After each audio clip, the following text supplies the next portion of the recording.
நேயர்களுக்கு வணக்கம். பியூஷ் கோயல் சென்னைக்கு வந்தாருங்க.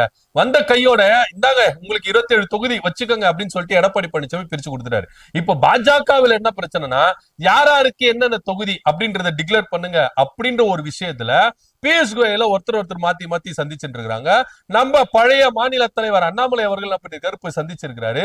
அவரு என்ன சந்திச்சாரு, என்ன பேசுறாரு, அவரு தொகுதியில நிக்க போறாரா, என்ன ஏதுன்ட்டு டீடைலா டமால் டிமில் பாலிடிக்ஸ்ல பார்க்கலாம் வாங்க. சென்னையில ப்ராப்பர்ட்டி வாங்கணுமா, இல்ல ரெண்டுக்கு வேணுமா, இல்ல ப்ராப்பர்ட்டியை சேல் பண்ணணுமா? Commercial R residential? Contact akermit.com 9384915181.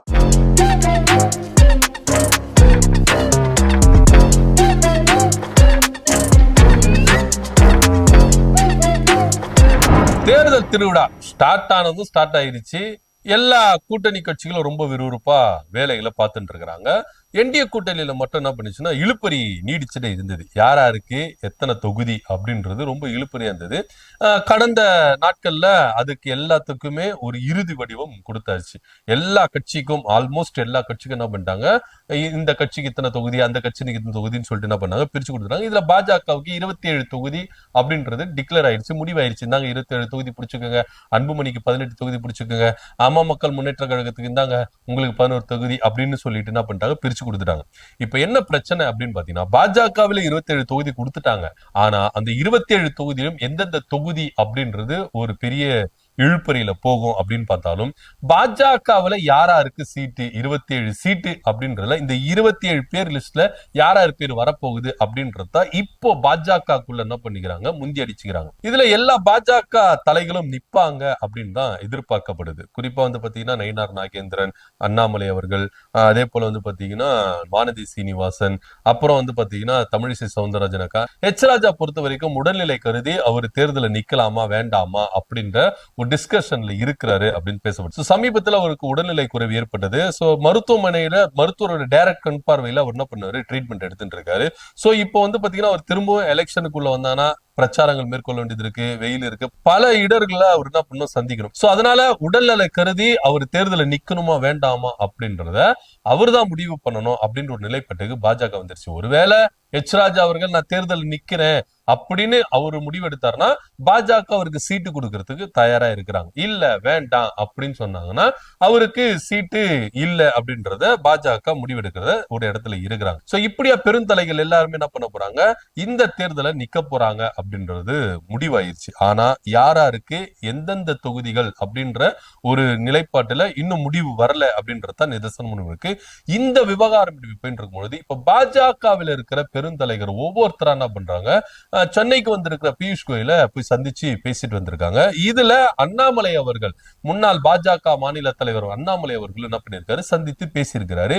இதுல குறிப்பா கிட்டத்தட்ட 1 மணி நேரம் கிட்ட இந்த சந்திப்பு நடந்திருக்கு அப்படின்னு சொல்லப்படுது. இதுல குறிப்பா அவர் ரெண்டு கோரிக்கை தான் வச்சிருக்கிறார். ஒண்ணு அவருக்கு சீட்டு, இன்னொன்னு அவருடைய ஆதரவாளர்களுக்கு சீட்டு. அப்படின்ற ஒரு கோரிக்கையில அண்ணாமலை அவர்கள் என்ன பண்ணிருக்காரு, போய் சந்திச்சு பேசியிருக்கிறாரு. இதுல அவருடைய கோரிக்கைகள் ஏற்றுக்கொள்ளப்படுமா அப்படின்றது ஒரு பெரிய கேள்விக்குறியா இருக்கு. ஏன்னா 27 சீட்டு தான் இருக்கு. சோ இதுல ஆல்மோஸ்ட் எல்லாரும் வந்து நின்றுட்டாங்கன்னா அவங்களுடைய ஆதரவாளர்களுக்கு சீட்டு அப்படின்னு ஒரு விஷயம் இருக்குல்ல. 27 சீட்டுன்றது எப்படி கொடுக்க போறாங்க அப்படின்ற ஒரு விஷயம் இருந்தாலும், இடையில சரத்குமார் அவர்கள் என்ன பண்ணிருக்காரு, ஒரு குண்டை தூக்கி போட்டிருக்காரு. நயினார் நாகேந்திரன் போய் சந்தித்து வந்திருக்காரு. என்ன அப்படின்னு பாத்தீங்கன்னா, நான் பாஜகவுல வந்த பிறகு எனக்கு பாஜகவுல உரிய மரியாதை இல்ல. சோ அதனால நான் பாஜகவுல இருக்கணுமா வேண்டாமான்றது இதுக்கப்புறம் அவங்கதான் முடிவெடுக்கணும். அவங்களுடைய நடவடிக்கையில தான் நான் இருக்க போறேனா இல்ல வெளியேற போறேனா அப்படின்னு நான் யோசிக்கணும் அப்படின்னு சொல்லுது. ஆல்மோஸ்ட் அவங்களுடைய கட்சி நிர்வாகிகள், அதாவது சமத்துவ மக்கள் என்ற கட்சியை உடைச்சிட்டு தான் என்ன பண்ணாரு, பாஜக போய் சேர்ந்தாரு. தன்னுடைய ஆதரவாளர்களை கூட்டு டிஸ்கஷன்ல மேற்கொண்டதுல அவங்க நிறைய பேர் என்ன சொல்லியிருக்காங்கன்னா, பாஜக நம்மளுக்கு செட் ஆகாது, திரும்பவும் சமத்துவ மக்கள் கட்சி என்ன பண்ணுங்க உருவாக்குங்க, திமுக கூட கூட்டணி வைக்கலாம் அப்படின்னு பல பேர் சொன்னதாக ஒரு தகவல் இருக்கு. இதன் அடிப்படையில அவர் என்ன நிலைப்பாடுல இருக்கிறார், நான் இந்த எலெக்ஷன்ல நிக்கல, நானோ என் மனைவி ராதிகா சரத்குமாரோ நாங்க இந்த எலெக்ஷன்ல நிக்கல, ஆனா எங்களுடைய ஆதரவாளர்களுக்கு குறைஞ்சபட்சம் ஒரு 5 சீட்டு கொடுங்க அப்படின்னு ஒரு கோரிக்கை வச்சிருக்காரு. அவருடைய கோரிக்கை நிறைவேற்றப்படுமா அப்படின்ற ஒரு விஷயம் இருக்கு. அடுத்ததா விஜயதரணி அக்கா அவங்களும் நம்ம எடுத்துக்கிட்டோம்னா, கடந்த தேர்தலில் அவங்க என்ன பண்ணாங்க, 2024 தேர்தலில் என்ன பண்ணாங்க, எம்எல்ஏ பதவியெல்லாம் துச்சமா தூக்கி எறிஞ்சிட்டு பாஜகவுல வந்தாங்க. பாஜகவுல அவங்களுக்கு நிறைய ஏமாற்றங்கள் நடந்தது. சோ அதே நிலைப்பாட்டுல இப்ப அவங்களும் இருக்கிறாங்க. இந்த தேர்தல நமக்கு சீட்டு கொடுத்தா நம்ம பாஜக நீடிக்கலாம் அப்படின்ற ஒரு நிலைப்பாட்டுல அவங்க இருக்காங்க. சோ இப்படியா இருக்கும் பொழுது அண்ணாமலை அவர்கள் குறிப்பிட்டு போய் என்ன பண்ணிருக்காரு, பியூஷ் கோயலை சந்தித்து பேசிட்டு வந்திருக்கிறாரு. பாஜக தலைமை அனுமதி இல்லாம இப்ப நீங்க பாத்தீங்கன்னா அண்ணாமலை அவர்கள் நயினார் நாகேந்திரோட சம்பந்தம் இல்லாமயே அவரை மீறி ஓவர்டேக் பண்ணி என்ன பண்ணிருக்காரு, பியூஷ் கோயலை போய் சந்தித்து வந்திருக்கிறாரு அப்படின்றதுதான் நிதர்சனமான உண்மை. இங்க அண்ணாமலைக்கு மட்டும் எல்லா இடத்துல கேட் ஓபன் ஆகுது. இப்ப நீங்க மாநில தலைவர் அப்படின்னா ஒரு நிர்வாகி மாநில தலைவருடைய அனுமதி இல்லாம அவருடைய நாலேஜுக்கு இல்லாம மேலிடத்துல பொறுப்பாளர்களை போய் சந்திக்க கூடாது அப்படின்றது அவங்களுடைய கட்சிக்குள்ள விதியா இருக்கு, சட்டமாவும் இருக்கு. சோ இப்படியா இருக்கும் பொழுது அண்ணாமலைக்கு மட்டும் எல்லா கேட்டும் ஓபன் ஆகுது. அது மாநில தலைவர் அப்படின்றத அவர் நினைச்சா அமித்ஷா கூட போய் சந்திக்கலாம். அந்த ரேஞ்சுக்கு அண்ணாமலையுடைய பவர் இருக்குது அப்படின்றத இதுல காட்டுது. இதுல குறிப்பா சொல்ல போகணும்னா அண்ணாமலை அவர்கள் ஒரு 2 தொகுதியை என்ன பண்ணிருக்காரு, சூஸ் பண்ணி கேட்டிருக்காரு. அதாவது கோயம்புத்தூர் மாவட்டத்தை கொண்ட சிங்காநல்லூர் தொகுதியும் கவுண்டம்பாளையம் தொகுதியும், இந்த 2 தொகுதியிலும் எனக்கு ஒரு தொகுதி ஒதுக்கணும் அப்படின்னு சொல்லிட்டு அவர் கேட்டிருக்காரு. இது போக தன்னுடைய ஆதரவாளருக்கு குறைந்தது ஒரு 3 சீட்டு வேணும் அப்படின்னு கேட்டதா ஒரு தகவல் இருக்கு. இதுல அவங்களுடைய ஆதரவாளருக்கு சீட்டு கொடுப்பாங்களா மாட்டாங்களா அப்படின்னு யோசிக்கிற டைம்லயே முதல்ல இவர் 2 தொகுதி கேட்டார்ல, சிங்காநல்லூர் கவுண்டம்பாளையம் கேட்டார்ல, இந்த தொகுதியை அவருக்கு கொடுப்பாங்களா மாட்டாங்களா அப்படின்ற ஒரு கேள்விக்குறிக்கு போயிருச்சு. ஏன் அப்படின்னா கோயம்புத்தூர் மாவட்டத்தை பொறுத்த வரைக்கும், அதாவது கொங்கு பெல்ட்டை பொறுத்த வரைக்கும் நீங்க பாத்தீங்கன்னா எடப்பாடி பழனிசாமி தன்னுடைய பவரை நிரூபிக்கிற இடத்துல ஒரு இடத்துல இருக்கிறார். இப்ப நீங்க கொங்கு பெல்ட்டை மட்டும் எடுத்துட்டீங்கன்னா அதிமுக வசம் இருந்தது. ஜெயலலிதா இருக்கிற வரைக்கும் நீங்க பாத்தீங்கன்னா கொங்கு பெல்ட்டை யாரால அடிச்சுக்க முடியாது, திமுக வந்தாலும் யாரால அடிச்சுக்க முடியாது. ஏன்னா கொங்கு பெல்ட் அவங்க கண்ட்ரோல்ல இருந்ததுப்பா அப்படின்ற ஒரு பேர் இருந்தது. ஆனா ஜெயலலிதா இறப்புக்கு பிறகு கொஞ்சம் கொஞ்சமா இங்க நீங்க மேற்கு மண்டலம், அதாவது கொங்கு பெல்ட்டா இருக்கட்டும், டெல்டா மாவட்டங்களா இருக்கட்டும், தென் மாவட்டங்களா இருக்கட்டும், வட மாவட்டங்கள் மாவட்டம் எல்லாமே எடப்பாடி பழனிசாமி கிட்டத்தட்ட அதிமுகவை விட்டு நழுவி போயிருச்சு, திமுக பக்கம் வந்துருச்சு அப்படிதான் சொல்லணும். ஏன்னா நீங்க குறிப்பிட்டு கொங்கு பெல்ட்ல இருக்கிற அதிமுகவுல இருந்த எம்எல்ஏக்கள் முன்னாள் அமைச்சர்கள் எல்லாமே இப்போ திமுகவுல கரண்ட் எம்எல்ஏவா இருக்காங்க, அமைச்சர்களா இருக்கிறாங்க.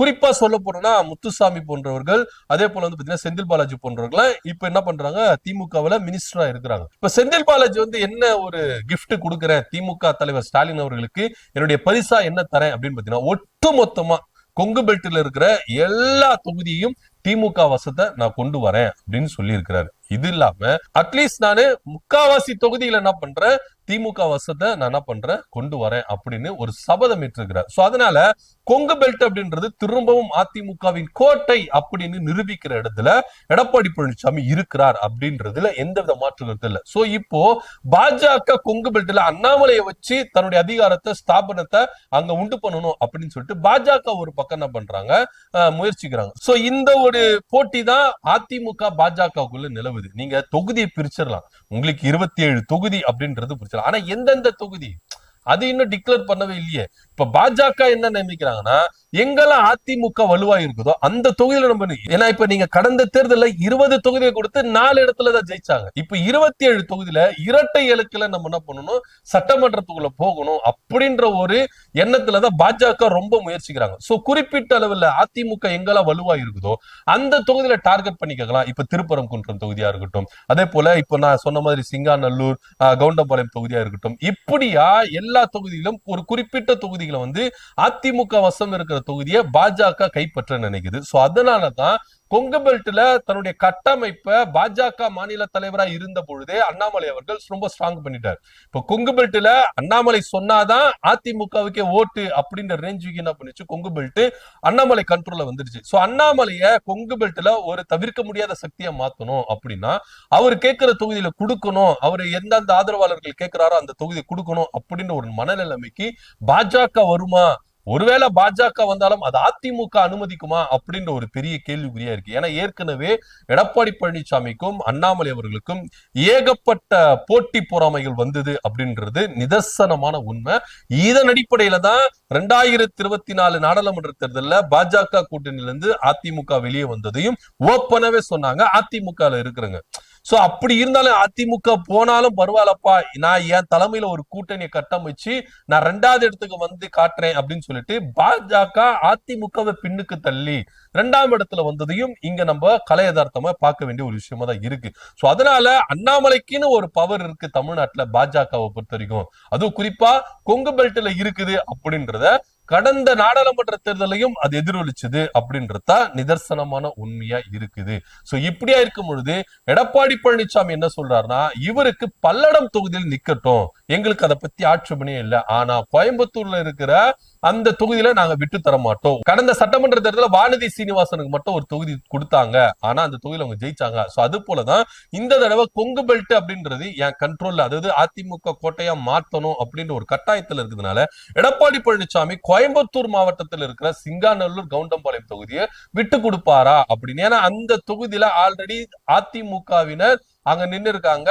சோ அதனால இப்ப திரும்பவும் அவங்க கிட்ட கொடுப்பாங்களா அப்படின்றதுதான் ஒரு பெரிய கேள்விக்குறியா இருக்கு. இதனிடையில தான் பியூஷ் கோயல அண்ணாமலை அவர்கள் சந்தித்து பேசியிருக்காரு. எனக்கு சிங்காநல்லூர் இல்லாகட்டி கவுண்டம்பாளையம் இந்த 2 தொகுதியில ஒரு தொகுதி வேண்டும் அப்படின்னு சொல்லியிருக்காரு. ஏன்னா கடந்த தேர்தலையே அவரு அரவக்குச்சி தொகுதியில நின்று தோத்தாரு அப்படின்றதுதான் நிதர்சனமான உண்மை அப்படின்றது யாராலையும் மறுக்க முடியாது. சோ அதனால இந்த தடவை அந்த தொகுதியில நிக்க மாட்டேன், கவுண்டம்பாளையம் சிங்காநல்லூர் தொகுதியில நிக்கிறேன் அப்படின்னு ஒரு நிலைப்பாட்டுல அண்ணாமலை அவர்கள் வந்ததுனால பியூஷ் கோயலை சந்திச்சு, நீங்க 27 தொகுதி எந்தெந்த தொகுதி கேட்கறீங்களோ இல்லையோ சார், ஒன்னு சிங்காநல்லூர் கவுண்டம்பாளையம் இந்த 2 தொகுதியில எதுனா ஒரு தொகுதி கேளுங்க, அந்த தொகுதியில நான் நிக்கிறேன் அப்படின்னு சொல்லியிருக்காரு. இது போக தன்னுடைய ஆதரவாளர்கள் 3 பேருக்கும் இவரு சீட்டு கேட்டிருக்கதாகவும் ஒரு தகவல் இருந்திருக்கு. எப்படியா இருந்தாலுங்க இப்போ பாஜக என்டிஏ கூட்டணியில எங்களுக்கு 40 சீட்டு வேணும், 50 சீட்டு வேணும், 30 சீட்டு வேணும் அப்படின்னு ஒரு டிமாண்ட் ஒண்ணு கிரியேட் பண்ணதா செய்திகள் வந்திருந்தது. ஆனா எடப்பாடி பழனிசாமி தன்னுடைய சாதுரியத்தினால என்ன பண்ணாரு, 27 சீட்டு தாங்க அப்படின்னு ஒதுக்கி கொடுத்தாரு. இது சாதுரியமா அப்படின்னு கேட்டா இல்ல. ஏன்னா கடந்த தேர்தலையே உங்களுக்கு 20 சீட்டு கொடுத்து 4 சீட்டு தான் வின் பண்ணீங்க. இப்போ அதிகப்படியான சீட்டு கொடுத்து எல்லாத்தையும் இழக்கிறதுக்கு அதிமுக தயாரா இல்ல. அதனால கொஞ்சம் புரிஞ்சுக்கோங்க. உங்களுக்கு 7 சீட்டு என்ன பண்றோம், உயர்த்தி கொடுக்குறோம், இந்தாங்க உங்களுக்கு வந்து பாத்தீங்கன்னா 27 சீட்டு, கடந்த தேர்தலை விட 7 சீட் அதிகம் கொடுத்துரு, நீங்க இதுல எவ்வளவு ஜெயிச்சு வரீங்களோ வாங்க அப்படின்னு சொல்லிட்டு தான் எடப்பாடி பழனிசாமி என்ன பண்ணிருக்காரு, ஒரு டிமாண்ட் ஒன்னு கிரியேட் பண்ணி கடந்த தேர்தலை சுட்டி காட்டி பாஜகவுக்கு ஒரு பெரிய நெருக்கடி கொடுத்து 27 சீட்டு கொடுத்தாரு. இந்த 27 சீட்டுல பாஜக இந்த தடவை இரட்டை இலக்குல உள்ள போகணும் அப்படின்னு சொல்லிட்டு தான் அவங்க ரொம்ப முனைப்பா இருக்கிறாங்க. இதனிடையில அண்ணாமலை அவர்கள் கேட்டுக்கொண்ட மாதிரி சிங்காநல்லூர் தொகுதியும் கவுண்டம்பாளையம் தொகுதியும் அதிமுக சார்பில் இருந்து விட்டு கொடுப்பாங்களா அப்படின்றதா ஒரு பெரிய கேள்விக்குறியா இருக்கு. இது மத்தவங்க யாருன்னா கேட்டிருந்தா கூட ஓரளவுக்கு விட்டு கொடுக்கறதுக்கு வாய்ப்பு இருக்கு. அண்ணாமலை கேட்டுட்டாரு. அண்ணாமலைக்கு விட்டு கொடுத்தா நம்மளுடைய இமேஜ் டேமேஜ் ஆயிரும். ஏன்னா கடந்த தேர்தலையே இந்த ஈகோ கிளாஷ் தான் பயங்கரமா இருந்தது. 2024லயே ஈகோ கிளாஷ் பயங்கரமா இருந்தது. அதனாலதான் வெளியே வந்தாங்க. சோ இப்ப திரும்பவும் ஈகோ கிளாஷ் ஆகுமா ஆகாதா, அண்ணாமலை அவர்கள் கேட்ட தொகுதியை எடப்பாடி பழனிசாமி விட்டு கொடுப்பாரா மாட்டாரா அப்படின்றத பொறுத்து பார்க்கலாம். இதை பத்தியோட கருத்து அப்படி கமெண்ட் பண்ணுங்க. நன்றி, வணக்கம்.